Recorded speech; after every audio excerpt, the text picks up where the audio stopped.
Farmers from the South, but culturally being African American, and there are certain things with every culture, whether you're Italian and it's your meat sauce, and you throw everything in the kitchen sink in that red sauce, or if you're Asian or if you're whatever culture, there's some things that are passed along.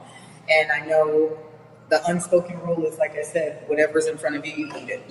And the portion sizes were not according to the standards that they say now are healthy for living, as well as the notion of you have to have meat with every single meal, and a carb. And oftentimes with the meat and the carb, the portion sizes were massive. Yes. So for me, one of the things that was really helpful is saying, I don't really have to have anything unless I really want it. There's no right or no wrong. Food is here to enjoy, but in the same sense, I can't have everything. Okay. And I'm not going to also deny And I'm also not going to. But I'm also not going to deny myself everything or even anything. It was just a matter of how often am I eating it? How big is the portion size? And have I thought about my food for the day? Have I had that consciousness in terms of what am I going to eat for the day? You know, am I going to, if I do a nice breakfast, because for me, I was the kind of person where I love to eat. I'm a foodie. I would eat all the time. I would have, my car would look like a refrigerator. I literally would have plates in my car with forks and cups and everything else. And I would say I became a food addict because I was much larger then than what I am now. And what caused me to make that change is we had a national sales meeting. I was in sales and marketing for a number of years. We had a national sales meeting, and they wanted to get everybody together because we're never together, all together. Everybody's in different cities, different states for a group picture. You know how they always move the short people up to the front and you try to move to the back and they move you to the front. And I'm like, no. And somebody said, 1, 2, 3, click. And they took a picture and they sent it, of course, to everybody on group text. And I look at the picture and I'm like, who's that fat girl? And I'm like, that's me. And I'm like, I was so embarrassed by what I saw. So then I called my friends and I wanted to blame it on them. I'm like, why did y'all let me get like this? How come nobody told me when I said I was angry, I was angry. I looked husky. I had a lot of weight up in my chest, which is not healthy from a cardiovascular perspective. And heart disease runs in my family. My neck looked like a linebacker. But because it was something that I loved food, and I didn't want to do anything about it because I wanted to still enjoy my plate of food and drive around in my car with it or whatever. It wasn't until I saw how I really looked and I confronted what I didn't want to confront, because how many times, like for me, whenever I would go to the doctor, what's the one thing they say? Get on the scale. And I would say no. I literally would have a discussion with the nurse and say no. I'm like, I'm not going to get on the scale. I wouldn't confront that fear, that thing, and I would be combative. I'm like, no. I said, I'm not, because I know what you're going to tell me, or I know what the doctor's going to tell me. You need to lose some weight. Because my doctor was also my mom's doctor. My mom has a history of heart disease and diabetes and cancer survivor and what have you. And I'm like, no, she's going to tell me what I already know. And I didn't want to hear it at that point. I just didn't. At that point, did you have a mirror in your home where you would look at yourself? I had a mirror that I would look at myself. Okay. I mean a full length. I had a full length mirror, and I would never look at myself. I would go past every mirror's house. I would never look at anything. Because I was just content. I was fat and happy, is what I'm saying. I was fat and I was okay with being fat and happy. And it wasn't until I had no choice and somebody showed me what I looked like in that picture. And I'm like, I can't believe I ended. And I used to be called Skinny Minnie as a kid. I was always, my parents had 6 kids. The older were premature small, and then when it got down to me, I was almost an 11-pound baby. Oh, yeah. So then big babies might make small adults. I used to say that all the time. Look how skinny I am. I can eat whatever. Then you get 30, then you turn 40, and it's like, this is not coming off. Oh my gosh. It's everywhere. It's everywhere. You can't eat the way you used to. Not at all. You have to adjust. And I didn't want to adjust because by that point in time, I literally certain foods I was eating, I was addicted to it. I had to have it every day. So then what did you do? Every day. Because at some point, you identified there needs to be a change. Yeah. What was the change? Was it one of the programs? Yeah. Well, there was a lot of things that I had done. That's why when you were talking about Weight Watchers, I knew Weight Watchers. I knew Jenny Craig. I also tried to do MyFitnessPal. But what I realized was, for me, I'm not disciplined enough, and I wasn't, to write down what I was eating. Okay. I just wouldn't, because I wasn't at the point, again, mentally, where I was ready to do something about it. But what caused me to become mentally ready to do something about it was two things. One, when I saw how I looked and I couldn't control that, I had to see it. Because now it was not just me, but everybody else saw it. And I'm like, how did I get like this? I was called Skinny Minnie, and now I'm just Big Bertha. Like, and then I wanted to blame, how did my friends let me get like this, and my significant other or whatever. And it was when I saw it, then I said, the only way you can overcome something is you can't ignore it, because it's only going to get worse. So I went and bought a scale. Yes. In tears, a lot of tears. Because like I said, I was the one, whenever I would go to the doctor, she'd be like, you got to get on the scale. I'm like, I'm not getting on the scale. You just take me back to the room, read my blood pressure, will be good. I'm not going to do the scale. I'm not going to weigh myself. So I realized what I was afraid of. I was the one who was in control. Nothing was going to change. I was either going to become a cancer patient like my mom, diabetic like my family, blood pressure, heart disease. Every time I would see my doctor, she would say the same thing. You know you need to lose some weight, Sheila. So it was when you saw yourself, it was a reflection of you saw yourself. You acknowledged yourself for the first time of what was going on. Yes. And what was the second component? Health, just the overall health component? Overall health, and saying that I love my family, but I did not want to be like my family. Sure. And that was harsh reality. It wasn't anything disrespectful or wrong about it. It was a matter of... It was cultural. And it was just a matter of cultural. Okay, just because these are the things that are in your family doesn't mean that you automatically have to have it and you automatically have to accept it. Right. It doesn't. And I'm like, the power is not in me or with me. The power is within me, because I'm Christian. And I'm unashamed of being a Christian. And I'm like, the Word of God is the source of our daily bread. God said that. It's everything that we need. So now I need to start finding out what He had to say about health and what He had to say, and try to incorporate that in my life. I'm like, either I'm going to practice what I preach, or I'm not.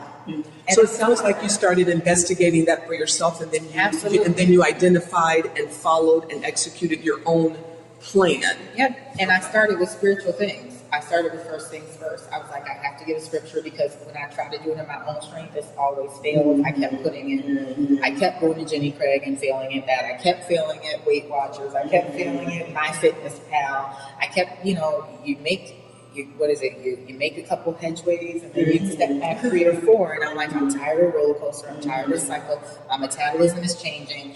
I'm getting older. I'm slowing down, and I'm always looking behind me at my family members and the things that they're struggling with, and I don't want to be like that. So now what am I going to do? So then it worked for you. You decided to make a change. You made that change. Did you want to talk about how long that change took, or if you want to talk about what actually the outcome was from that change? Yeah, I mean, the first thing I had to do, like I said, was confront the things that I was most afraid of, which was that scale. Sure. I knew that. So I went and bought a scale, and I said I have to weigh myself every single day. And I'm not looking for, I know there's going to be fluctuation in your weight, water weight, whatever, but I just have to know where I'm starting and where I am to know where I want to be. Yeah. And then I started to do some research online, because I thought, most of us, anything we really want, we're going to be vested in it. We're going to be interested in it. We're going to research it. We're going to get educated in it. Whether it's, it doesn't have to be just degrees or whatever, even on your job. That's right. If you assignment for your job, you're going to do some research on what it is they want you to accomplish, so you can come out on the other end, and so you can be impressive, and so you can get the task done at hand. And I'm like, why am I not doing it applying that same principle for me, for eating, right? For everything else in my life I do. So I'm like, okay, I'm talking about I want to lose weight. What does that look like? What does that even mean? How many calories are even in a pound? And I'm like, I don't know the answers to those questions, right? I want to lose weight, but I don't even know how many calories are in a pound. Something's wrong with that. And most people don't. So you identified and implemented a plan, and then you started following it. You researched and you started following it. I started to get educated. And how long did it take you to get? Because I'm assuming with that implementation, there was a goal, and there was a timeline for the goal. Absolutely. So based on the research, I'm like, okay, there's 3,500 calories in one single pound, right? So if I look at the course of a day, 7 days a week, okay, if I can start with 500 less calories, I just wanted to educate myself on some of the basics, because I said I wanted to lose some weight, but I didn't know the basics, meaning how many calories would it take to just lose 1 pound? And what is expected in terms of medically, what do doctors recommend? Because I know they say a lot of times if you have a goal and you lose so much weight so quickly, you may not be able to sustain it. Are you losing healthy weight, or are you losing, muscle? And so I started to read and just research. I mean, we all have cell phones. It doesn't take a lot of time. Even if you're, at work and you got a quick break, we all pull out our phones to go on social media. Why can't I pull it out and take 5 minutes and invest in learning about my health, or learning from the experts about health in general? It's too easy and it's too convenient. You cannot make an excuse now. You just cannot. And I agree with you. And for me, I'm a charts person. Yeah. So I actually created a chart for myself, and Okay. I color coded red, yellow, green. Nice. So I identified, like you said, what are my actual health goals? What are the averages as to where I should be regarding all the major heart, my cholesterol, all of that.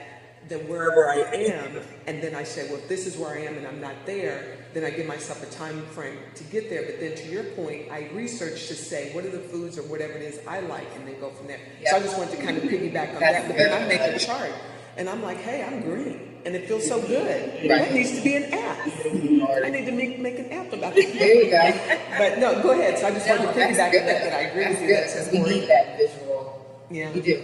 All of us are. I like visuals. Right. And that's encouraging as well. And sometimes discouraging, but the reality is we need to see something. You do need to see it. Even if it's discouraging, you need to know that you need to do better. Right. That's it. Right. And that's what Sheila was Or you saying. need to is join with other people that can help you to get to where you need to be. Exactly. It points you in a direction for something. Something's going to change. Either continue the good stuff or do something different. But you don't know it until you see it. Like with my weight, That's it. and actually seeing every day, because that was the one thing I didn't want to own it. Yeah, And and I'm that's like, a I have powerful to- message. I did not want to own it She at was all. saying that when she was confronted with it and actually saw it, and there was that reflection, and then she had to confront it. Right, and I Other had than to just keep pushing confronting on, it pushing because I was still pushing it off on other Yeah. people. So I had to keep confronting it. It's like, when I'm at home by myself, you need to get on that scale every morning and every night. How do you know when Oh, you you went fit? at night also. I did, yes. See, I only did yes. morning. And I did morning and night because that was the thing that I was most afraid of, was the reality and the truth of where I was. So Yeah. I needed to have that, and I wasn't obsessing about it by any means. I just wanted It was to a gauge, process. and I wanted to see how is what I'm eating impacting me throughout the day. Just some sort of visual. I know there's going to be a pound or two here or there, but it helped me to overcome the fear that I had. I needed something visual, and everybody's different. Yours could have been a chart. Yours could be Weight Watchers and seeing the people there when you're meeting with them. And mine could have been, but mine was a scale. I wanted to lose weight. So how do I lose weight? I need to see what I'm weighing. And I take it over the course of a week. I don't say, oh my gosh, I'm now 182 pounds and now it's the end of the day and I'm 186. Crap on me. I'm 4 pounds throughout the day. I look at all of that over the course of a week, even though I weigh in the morning and the evening. Because you will fluctuate. You absolutely fluctuate. So you can't be so rigid where now it's just defeating. See, that's my problem. I would weigh every day. Okay. And then if I'm losing a pound or half a pound, I'm happy. But the minute I see I go up a half a pound or a pound, I get so discouraged. I just get off the diet. Got it. Got it. And So you knew that it worked. When you hear yourself say it, you know this crazy thing. Sure. Right. But when you get up in the morning and you know you worked hard the day before and you've gained a pound, it's discouraging you, and you're like, okay, I may as well have that piece of cake today. And you know what? And you're right. And that's why I didn't do it. I did it every day, but I didn't hold myself to that. I said over the course of the week. So here's what I started out baseline, and I'm weighing myself in the morning and the evening. But then 7 days later, okay, here's what it really is. You know, because every day there's going to be some fluctuations. You know, some people have cheat. That was another thing. I never said I was going to have a cheat day because I know what that looks like. That means all the calories and weight that I lost from the whole week leading up to that, I'm going to eat all of them back, plus a whole nother day worth. Yeah, and so you're So right. So it's different. how can I incorporate some of the things that I enjoy? So you don't have to cheat. I don't. I said, how am I going to be able to incorporate the things that I enjoy every day?